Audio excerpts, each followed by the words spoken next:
নমস্কাৰ ছাৰ বাইদেউসকল, চৰকাৰী কৰ্মচাৰী আৰু পেঞ্চনাৰসকলৰ কাৰণে এক বিশেষ শেহতীয়া খবৰ হয় ছাৰ বাইদেউসকল, যাৰ ফলত আপোনালোকৰ দৰমহা যথেষ্ট পৰিমাণে বৃদ্ধি হ'বলৈ গৈ আছে। হয় ছাৰ বাইদেউসকল, আপোনালোকে ঠিকেই শুনিছে। আৰু সেই খবৰটো হ'ল যে যিহেতু আপোনাৰ সপ্তম দৰমহা আয়োগ শেষ খবৰ হ'ল আৰু সেয়েহে আপোনালোকে অহা 26 চনৰ পৰা আপোনালোকে অষ্টম দৰমহা আয়োগৰ সুবিধা পাবলৈ গৈ আছে।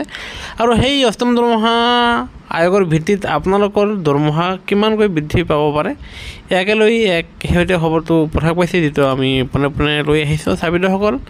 সেয়ে ভিডিঅ'টো সম্পূৰ্ণ চাব। আনহাতে যিসকল ছাৰ বাইদেৱে প্ৰথমবাৰৰ বাবে আমাৰ চেনেলটো চাই আছে, তেওঁলোকৰ প্ৰতি এটা অনুৰোধ, চৰকাৰী কৰ্মচাৰী আৰু পেঞ্চনাৰৰ লগত জড়িত প্ৰতিটো শেহতীয়া খবৰ তথ্য পাবলৈ আমাৰ চেনেলটো নিশ্চয় লাইক এটা দি ছাবস্ক্ৰাইব কৰিবলৈ নাপাহৰিব ছাৰ বাইদেউসকল। সেই শেহতীয়া খবৰৰ ভিত্তিত অষ্টম দৰমহা আয়োগৰ ক্ষেত্ৰত আপোনালোকৰ ফিটমেণ্ট ফেক্টৰে গুৰুত্বপূৰ্ণ ভূমিকা গ্ৰহণ কৰিব। আৰু এই ফিটমেণ্ট ফেক্টৰ হ'ল আপোনালোকৰ দৰমহা বৃদ্ধি কৰাৰ এক ফৰ্মুলা, এক সূত্ৰ।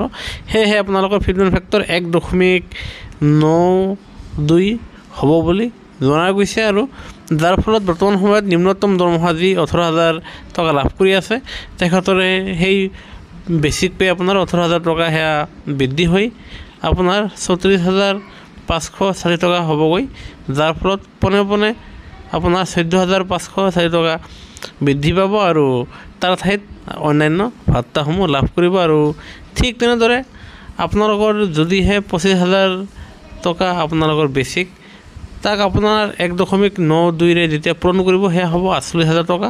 আৰু তাৰপিছত আপোনালোকে অন্যান্য ভাত্তাসমূহ লাভ কৰিব। ঠিক তেনেদৰে 35,000 টকা বেছিক পোৱাজনৰ 1.92 পূৰণ কৰিলে হ'ব 67,200 টকা, আৰু ইয়াৰ ওপৰত অন্যান্য ভাত্তাসমূহ লাভ কৰিব। ঠিক তেনেদৰে 45,000 টকা বেছিক পে লাভ কৰা সকলক 1.92 পূৰণ কৰিলে 86,400 টকা হয়। আনহাতে 42,000 টকা বেছিক পোৱা সকলক 1.92 পূৰণ কৰিলে 80,640 টকা, আৰু ইয়াৰ ওপৰত অন্যান্য ভাত্তাসমূহ লাগু হ'ব। আৰু তাৰ ফলত কৰ্মচাৰী পেঞ্চনাৰসকলে তেওঁলোকে লাভান্বিত হ'ব পাৰিব। গুৰুত্বপূৰ্ণ ভিডিঅ'টো নিশ্চিত লাইক দিব। আনহাতে কৰ্মচাৰীৰ প্ৰতিটো শেহতীয়া খবৰ পাবলৈ আমাৰ চেনেলটো নিশ্চয় লাইক ছাবস্ক্ৰাইব কৰিবলৈ নাপাহৰিব। ভিডিঅ'টো চাব। ধন্যবাদ। জয় অসম।